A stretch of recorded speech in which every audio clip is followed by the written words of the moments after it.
Here, Robbie's Collectibles, looking at blister pack bowls. Here we got the Budgie, Budgie models. By tree, like his metal base and body.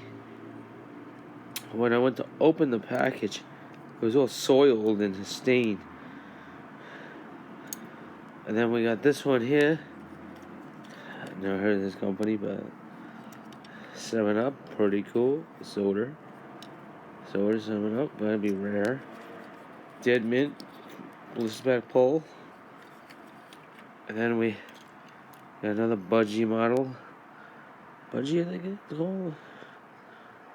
Budgie. Dead Mint. Gorgeous, isn't it? Oh wow, the door opens. I didn't even know that. That's cool.